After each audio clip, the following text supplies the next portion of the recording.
السلام علیکم ورحمت الله وبرکاته.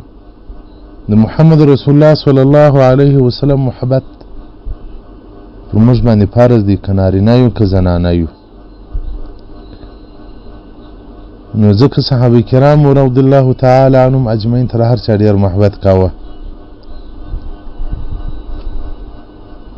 انس رضی الله تعالی عنه فرمایي وایي د احد د غزا په ورځ باندې دا اوازه شیطان ګډه که دا اواز شیطان وکړي والقتل محمد رسول الله صلی الله علیه وسلم شهید سو، ووژل سو.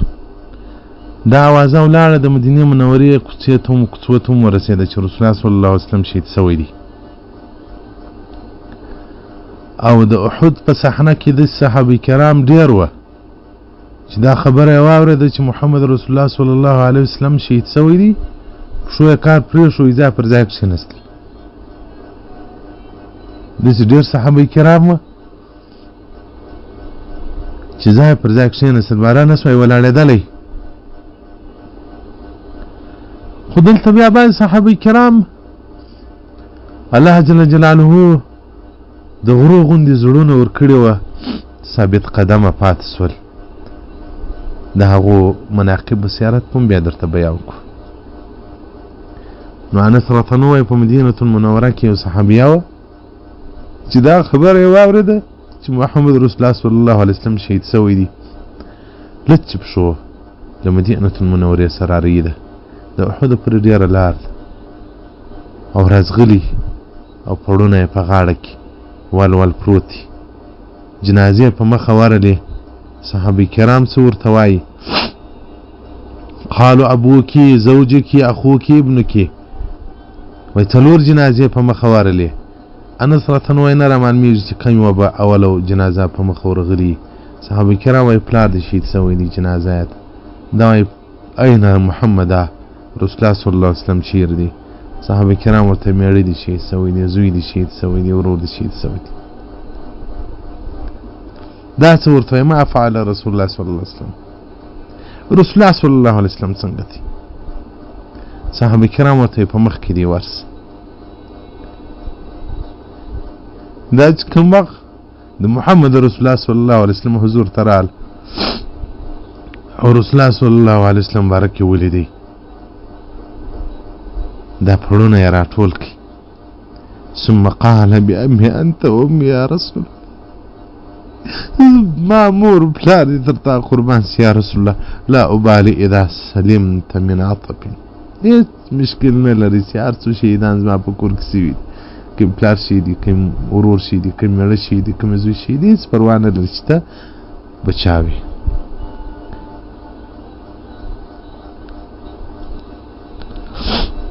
او بل روایت کې راځي چې دا وایي د بني دینار د قبیلې څخه یو صحابیه وه.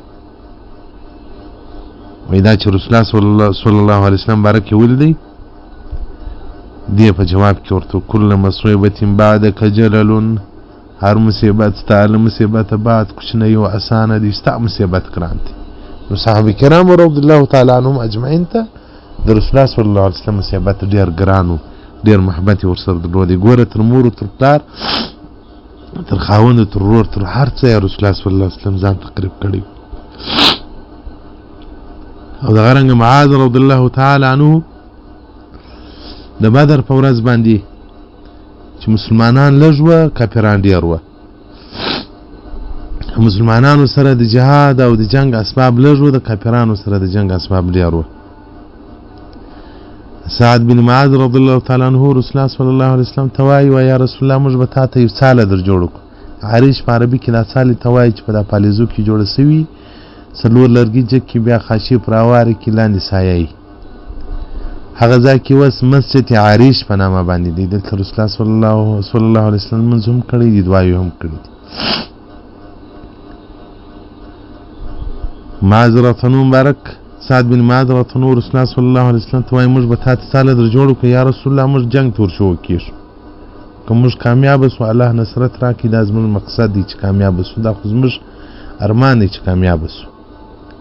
او که چیرې موږ ناکامه سو نو خو موږ به شهیدان کېږو یا به بندیان کېږو یا به زخمیان کېږو، ځو نه یا رسول الله موږ به تا ته څاله جوړو کړو دلته ته کښېنه له جنګ له ساحې څخه لرې کښېنه او ستا اوښه یا آس هر قرار شي چې رسول الله صلی الله علیه وسلم سپرېدی هغه سپارلي به دې راولو دلته به وتړو که موږ ناکامه کېدو یا رسول الله بس ته پر خپل آس یا اوښ باندې سپرېږه ځه مدینې منورې ته ځان رسوه یا رسول الله هلته موږ د اقوام داسې خلک پرې ایښي دي چې هغه تر موږ زیات محبت ستا سره لري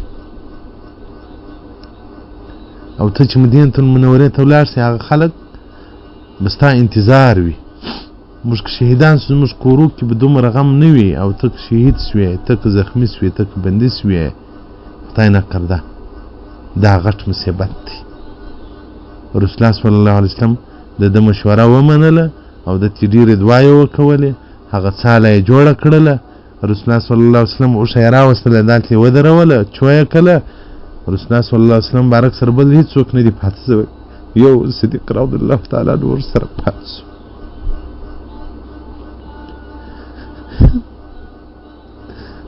د محبت پیدایان او د محبت او د عشق اتلان صحابه کرام جنگ ته ور وړاندې سول دا هغه ورځ د سرونه پرې کېږي دا هغه ورځ پر تورو باندې انسانان مخامخ روان دي دا هغه ورځ د ډېر صحابه کرام په دې صحنه کې شهیدان سول زخمیان سول